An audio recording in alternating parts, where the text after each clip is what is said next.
ಬೈಲಹೊಂಗಲ ಪಟ್ಟಣದ ಪೊಲೀಸ್ ಠಾಣೆಯಲ್ಲಿ ಉಪವಿಭಾಗ ಮಟ್ಟದ ಎಸ್ಸಿ/ಎಸ್ಟಿ ಪಂಗಡಗಳ ಕುಂದುಕೊರತೆ ಸಭೆ ಡಿವೈಎಸ್ಪಿ ಡಾಕ್ಟರ್ ವೀರಯ್ಯ ಹಿರೇಮಠ ಅವರ ಅಧ್ಯಕ್ಷತೆಯಲ್ಲಿ ಭಾನುವಾರ ಜರುಗಿತು. ದಲಿತ ಮುಖಂಡ ಸಂಜು ಮುರುಗೋಡ, ರಮೇಶ್ ಹುಲ್ಲೆಣ್ಣವರ್, ಪ್ರಕಾಶ್ ಮಾದಿಗರ, ರುದ್ರಪ್ಪ ಮುಂದಿನಮನಿ, ರಮೇಶ್ ರಾಯಪ್ಪಗೋಳ ಮಾತನಾಡಿ, ಪಟ್ಟಣದಲ್ಲಿ ಕಳ್ಳತನ ಹೆಚ್ಚಾಗುತ್ತಿದ್ದು, ಪ್ರಮುಖ ಸ್ಥಳಗಳಲ್ಲಿ ಸಿಸಿ ಕ್ಯಾಮೆರಾ ಅಳವಡಿಸಲು ಮನವಿ ಮಾಡಿದರು.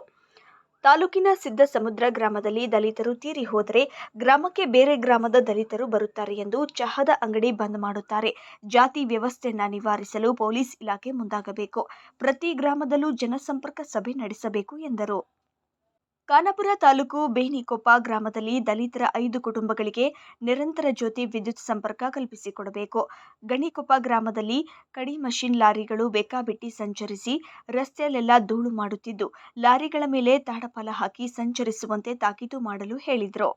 ಇನ್ನು ಉಪವಿಭಾಗದ ಹಲವಾರು ಡಿಎಸ್ಎಸ್ ಹಾಗೂ ವಿವಿಧ ಸಂಘಟನೆಗಳ ಮುಖಂಡರು ತಮ್ಮ ಕುಂದುಕೊರತೆಗಳನ್ನು ಪೊಲೀಸರ ಮುಂದೆ ಹೇಳಿದಾಗ ಡಿವೈಎಸ್ಪಿ ಅವರು ಸಂಬಂಧಪಟ್ಟ ಇಲಾಖೆ ಮೂಲಕ ಸಮಸ್ಯೆ ಬಗೆಹರಿಸಲು ಪ್ರಯತ್ನ ಮಾಡಲಾಗುವುದು ಅಂತ ಭರವಸೆ ನೀಡಿದ್ದಾರೆ.